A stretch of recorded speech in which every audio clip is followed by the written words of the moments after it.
Hello दोस्तों, आप सभी का एक नई वीडियो में स्वागत है। मेरा नाम सूरज वर्मा है। मैं आप सभी के continue rich dad poor dad की वीडियोस को प्रोवाइड कर रहा हूं। आज की वीडियो में हम पेज नंबर 88 पर देखेंगे। यहां पर डायग्राम के माध्यम से रॉबर्ट कियोसाकी हमको क्या सिखा रहे हैं। रुकिए, वो जो पीछे वाला डायग्राम बताया था उसके बारे में मत सोचिएगा, वो ये अलग है, वो अलग है। ठीक, वो पहले बता दिया था, ये दूसरा डायग्राम है। आप देख सकते हैं, इसके अंदर दूसरी तरह से आपको रॉबर्ट कियोसाकी सिखाएंगे। आप सोचे होंगे उसको देख लिया हो तो इसको देखने की क्या जरूरत है, वही वीडियो है। नहीं, ये अलग है। ठीक है, ध्यान समझिएगा। अगर आप चैनल पर पहली बार आए हो दोस्तों, चैनल को सब्सक्राइब कीजिए, क्योंकि यहाँ पर आपको मैं बहुत सारी बुक्स ऐसे प्रोवाइड करने वाला हूँ। और वीडियो को लास्ट तक देखिएगा।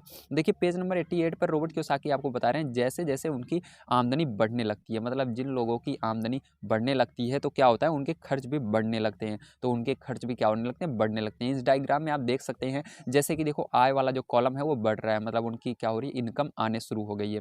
और व्यय वाला कॉलम खाली है, मतलब उनका भी तो खर्च नहीं हो रहा है। और नीचे देखिए, संपत्ति और दायित्व वाला कॉलम भी खाली है। लेकिन देखिए, दूसरे वाले में जो यहाँ पर दूसरा डायग्राम नीचे बना हुआ है, उसके अंदर देखिए, आय तो खाली है और व्यय ज़्यादा हो रहा है, मतलब वहाँ पर पैसा आ रहा है और व्यय के रास्ते से निकल जा रहा है। और नीचे देखिए, संपत्ति और दायित्व तो दोनों खाली ही पड़े हैं, उसके अंदर उन्होंने कुछ नहीं खरीदा है। इसलिए दोस्तों, यहाँ पर बहुत सारी चीज़ें हैं जो रॉबर्ट कियोसाकी आपको समझाने की कोशिश कर रही है शब्दों के माध्यम से। आइए अब हम पढ़ के समझते हैं कि इसका मतलब क्या है। ज़्यादातर लोगों के लिए पहले नंबर का खर्चा होता है टैक्स। जो ज़्यादातर लोग रहते हैं उनका सबसे ज़्यादा पैसा कहीं पर जाता है तो वो है टैक्स के अंदर। जी हाँ, इसलिए जो टैक्स होता है सबसे ज़्यादा आदमी का खर्चा लेता है, सबसे ज़्यादा उनकी आमदनी को खर्च करवाता है। कई लोग सोचते हैं इनकम टैक्स, परंतु ज़्यादातर लोगों के लिए सबसे बड़ा टैक्स होता है सोशल सिक्योरिटी टैक्स।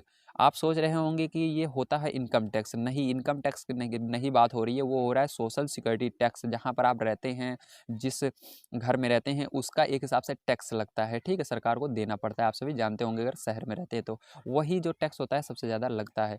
कर्मचारी को ऐसा लगता है कि social security tax, Medicare tax को मिलाकर कुल टैक्स लगभग 7.5% के करीब होता है।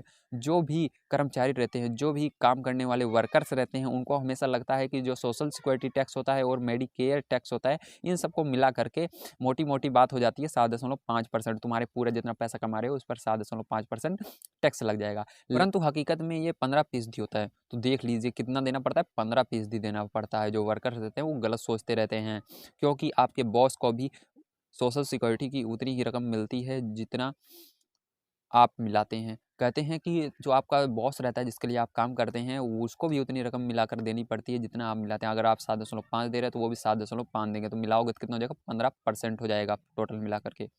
मुद्दे की बात यह है कि ये पैसा जो आपका बॉस आपको नहीं दे सकता। कह रहे हैं, ये जो आपका बॉस रहता है, ये पैसा वो रख लेता है, आपको नहीं देता है, बताता नहीं है कि ये मैं सोशल सिक्योरिटी टैक्स में दूंगा। वो आपके पगार में से पहले ही काट लेता है, पहले जितने वर्कर रहते हैं सब में से काट लेता है। उसको देना ही है, इसलिए वो पहले ही काट कर रख लेता है अपने पास।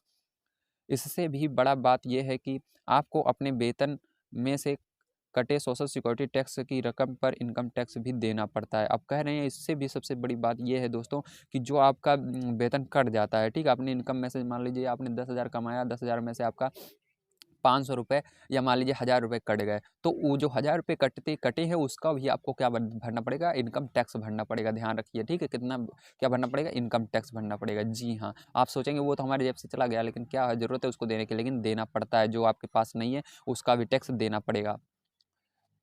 और ये ऐसी आमदनी होती है जो आपके हाथ में नहीं आई है। और आप जानते ही हैं, ये ऐसी आमदनी होती है जो आपके हाथ में आती नहीं है, डायरेक्ट आपके कंपनी से ही काट ली जाती है। और लेकिन इसके लिए भी आपको क्या करना पड़ता है, इनकम टैक्स चुकाना पड़ता है। फिलहाल दायित्व बढ़ने लगते हैं। देखो यहाँ पर अब क्या हो रहा है, एक डायग्राम बना हुआ है जिसके अंदर आपका क्या हो रहा है, दायित्व बढ़ रहा है दोस्तों, देख सकते हैं। अब देखो यहाँ पर क्या हो रहा है, दायित्व बढ़ रहा है। जैसे आप कार खरीद लिए, टेलीविज़न खरीद लिए, कोई कहीं पर घूमने चले गए, वहाँ पर पैसे खर्च कर दिए। ऐसे दायित्व के अंदर जो आपकी जेब से पैसे निकालते हैं उनको दायित्व कहते हैं। इसे समझने का सबसे आसान तरीका ये है कि हम वापस युवा पति पत्नी की कहानी की तरफ चलें। अगर आप इसको समझना चाहते हैं तो हम वापस से उन्हीं युवा पति पत्नी की कहानी को आपको बताते हैं, उसी के माध्यम से एग्जाम्पल देते हैं। उनकी आमदनी बढ़ने के कारण वे फैसला करते हैं कि अब वे किराए के मकान में नहीं रहेंगे। अब देखो, जब उनकी आमदनी बढ़ जाती है तो वो फैसला कर लेते हैं, अब हम क्या करेंगे, किराए के मकान में नहीं रहेंगे, अब हम किराया के नहीं देंगे, ठीक है, बल्कि अपने सपनों का घर खरीदेंगे। और ये फैसला करते हैं, अब हम अपना खुद का घर खरीदेंगे जो हमारा सपना है। जब वे अपने घर में पहुंच जाते हैं तो उन पर एक नए टैक्स का बोझ आ जाता है। जैसे ही वो घर खरीदते हैं, अपने घर में जाते हैं, वहाँ पर रहने लगते हैं, तो हर महीने उनके ऊपर क्या होता है, एक नया टैक्स आने लगता है, जिसे क्या कहते हैं, प्रॉपर्टी टैक्स कहते हैं, जिसको हम प्रॉपर्टी टैक्स कहते हैं, क्योंकि आपकी वो प्रॉपर्टीज़ है, इसलिए वहाँ पर आपको क्या देना पड़ता है, प्रॉपर्टी देना पड़ता है, प्रॉपर्टी टैक्स उसको कहा जाता है। फिर वो लोग एक नई कार खरीद लेते हैं, तो उसके बाद और थोड़ा-सा पैसा कमाते हैं, तो नई कार भी खरीद लेते हैं, नया फर्नीचर और नया सामान खरीदते हैं, ताकि उनका घर आलीशान लगे। और ऐसे बहुत सारी चीज़ें वो खरीद लेते हैं, जिससे उनका घर आलीशान लगने लगे, जैसे घर हो गया, फर्नीचर हो गए, बढ़िया-बढ़िया सामान हो गए।